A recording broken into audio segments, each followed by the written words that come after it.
Hello and welcome to topic 7. Congratulations, you're done. This is the finish line and you have arrived. So this week, discussion question 1, we are looking at the Civil War at home. Even in the North, people faced hardships at home. Then discussion question 2, we're looking at the post-World War II America and our foreign policy. So what's going on? We have President Truman's containment of communism drags us into the Korean War to attempt to contain communism in North Korea and keep South Korea democratic. We see the Berlin airlift where the Soviets got wind. So after World War II, Berlin was divided into 4 parts. The Soviets got the idea that the United States and Great Britain were planning things for the Soviet section. Once again, nobody likes being told what to do. No one. Not foreign governments, not 2-year-olds, no one. So that causes problems. If you're watching the news lately, when there's talk of regime change in Iran, study the history of forced regime changes. A foreign entity, really, you can't come in and start telling a culture you don't understand, people you don't know how they should live their lives and how they should govern their country. People just don't like it. So when the Soviets got wind that, hey, everybody's planning something for your section of Berlin, they said, okay, and they blockaded. And so nothing went in or out of the Allied section of Berlin.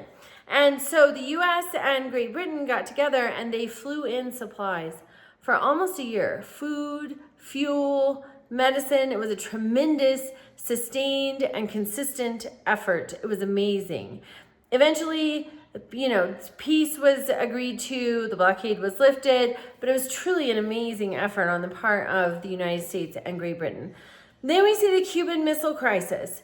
The Cuban Missile Crisis can only properly be understood in light of the Bay of Pigs. So remember, Truman has this policy of containment of communism. Eisenhower is the next president after Truman. Eisenhower not only wanted to contain, he wanted to eradicate. No communism. And so Eisenhower's CIA comes up with this plan. We're going to use exiled Cuban nationals who are here in the United States to invade their homeland. That's smart. They know the topography, the customs, the culture, the language. That's smart. However, news of this plan spread like hot gossip. And so Castro knew. So when this 1,400 man force of exiles lands, he's ready for him. He's got like 20,000 troops. And this is a disaster. That's 3 months into President Kennedy's presidency. Made him look foolish and weak. And, we just look terrible. We're invading our neighbor. It was terrible.